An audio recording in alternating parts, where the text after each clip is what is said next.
I couldn't help it overhear that you wanted to learn how to make your own pattern, your own seamless pattern for wallpaper design in Procreate. I can show you how to do it, and I'll even show you how to make your own template so you can do it over and over again. Welcome to part 1 of creating a repeating pattern for wallpaper design in Procreate. I'm going to start off by creating a template in which to create the design. And I do that by creating a 3000 by 3000 pixel canvas in Procreate, just because I like that number and I like working in squares. I fill the first layer with any color, really, and reduce the opacity and just bring it down into the corner. If you'll notice the little yellow lines that happen when I move the objects around, that's because I have snapping and magnetizing on, and that is actually kind of essential for this process because you need to know that everything stays symmetrical and is on exactly the right line. And for this template, I knew I wanted to mimic the layout of this wallpaper design that I found on Pinterest. I just liked the way it's kind of brocade or damask. So I wanted to figure out how to make something like that. The reason I made that square is because once you create a little line or guide inside that square, if you duplicate the layer and move it into the other quadrants, that's really essentially what creates the template.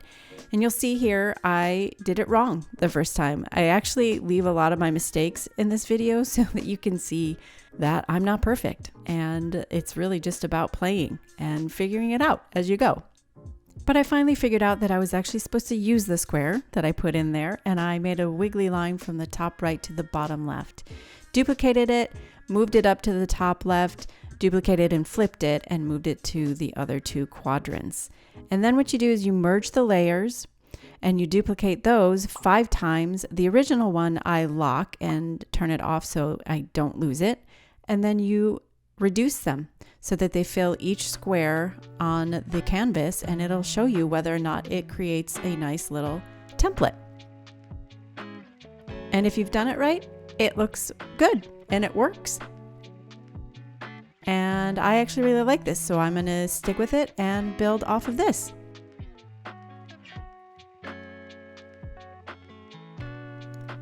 I know this video is sped up, so if you're newer to Procreate and this is a little too fast for you and you have any questions, feel free to leave them in the comments. I'll be more than happy to answer, if I have the answer. If not, I'll find out and then I'll tell you anyway.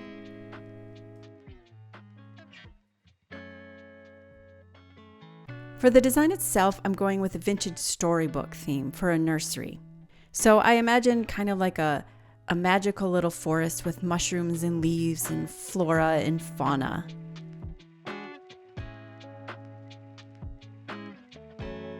I turn the symmetry tool in Procreate on and off a lot during this process to mix the asymmetry with the symmetry because it's fun and it saves time.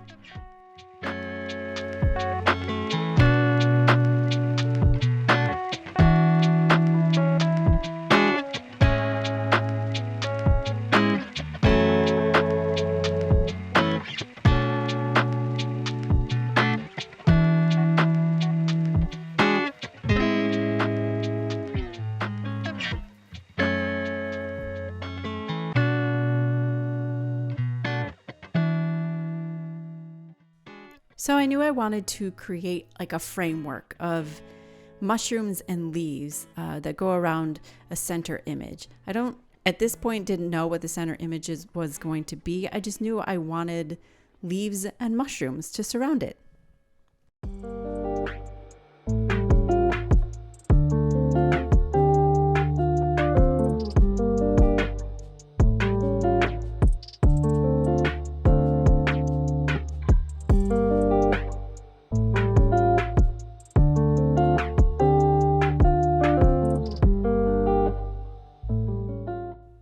This part of the design process is a lot of hit or miss for me.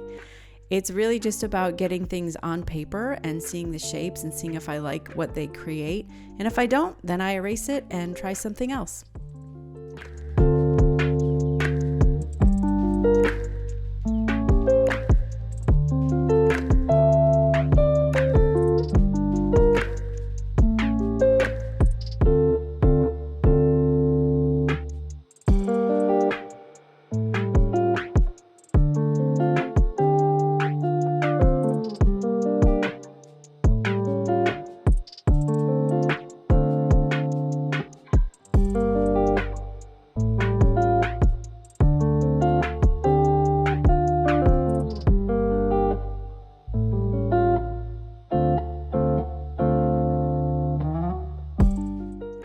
As you just saw, once I was happy with the design, I duplicated it, flipped it upside down, moved it down, and then flipped it horizontally, so that the little dots on the mushrooms weren't on the same side.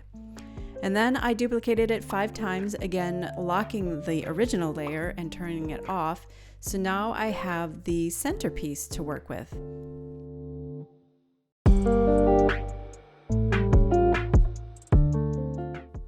I duplicate the original template a couple of times, move it to the side so that it creates the circle again that we started with. This lets me know now where I can draw the little image that goes inside the frame of the leaves and mushrooms.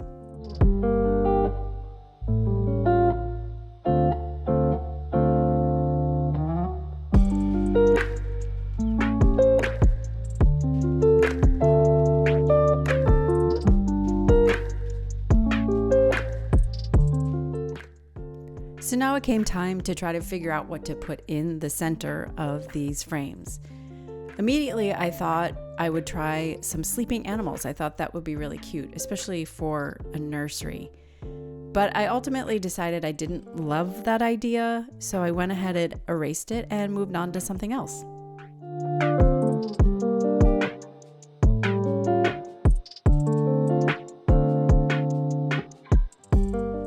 I found this image of a red fox on Pinterest and decided I loved it, and so I am using it as a reference to add a little fox fauna to the center.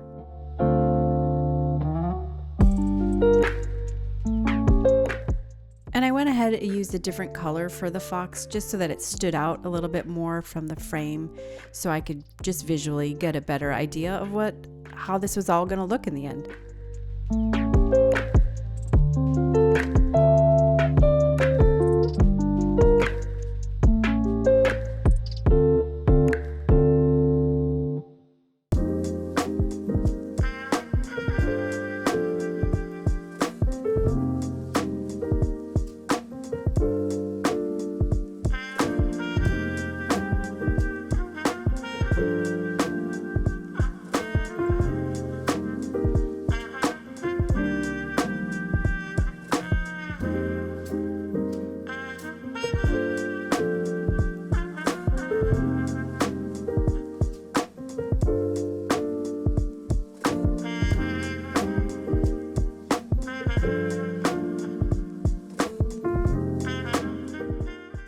He was looking a little lonely, so I decided to surround him with a little wreath of leaves and berries, because for whatever reason that made sense in my head, that foxes are surrounded by leaves and berries.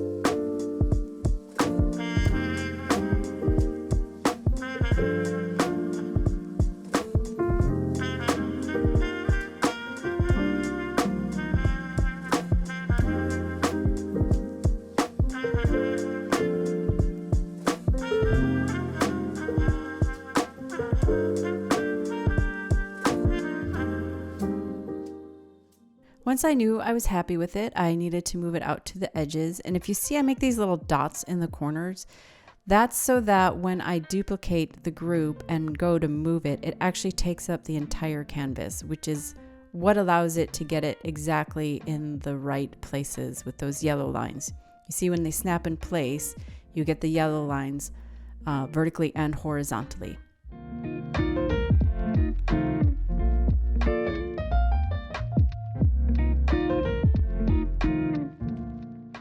At this point, I'm curious to see if it's even coming together in a way that I'm going to like before I move on. So I group everything together and duplicate, keeping the original locked again. And then I just reduce it, and so I can kind of like take a step back and see if what I'm doing even looks good before I continue.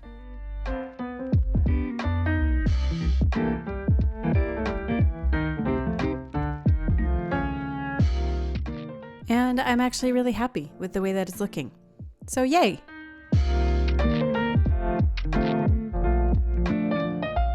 So now it's time to fill the other frame with a different animal. And I went with a rabbit, a hare, a bunny, a bun, and I found this cute little picture again on Pinterest. However, I wanted it to be looking the opposite direction of the fox, just for visual interests. So this was kind of a fun little exercise for me to use this reference, but draw it backwards.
To frame out the little bunny, I went a little bit of a different route than the fox, and I wanted softer leaves and flowers instead of the sharper leaves and the berries that the fox had.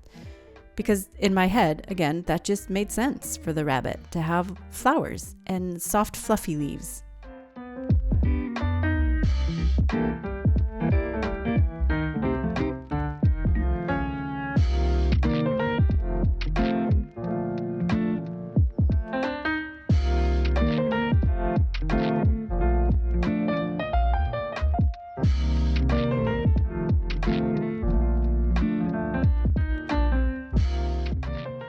I do add some berries here just so that it feels cohesive with the fox.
The bunny felt off center or something for me, so I played around with rotating it for a little, and then I decided it was just the bottom half. It wasn't straight. So in Procreate, one of the cool things is if you draw a line and hold it, it'll snap to a straight line, and if you use your other hand to put a finger on the screen, it snaps perfectly horizontal to the bottom of the page, so you know you have an exactly straight line.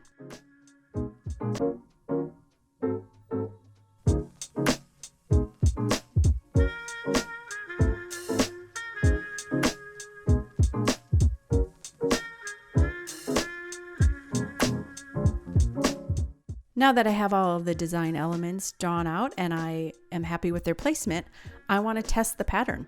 So I'm going to group everything together and duplicate them 4 times and then reduce them so I can see if it actually is a repeatable, seamless pattern that would work as wallpaper.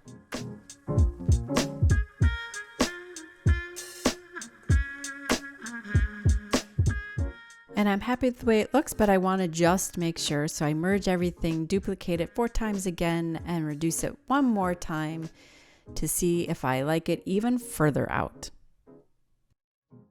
And I'm actually really happy with the way this is turning out.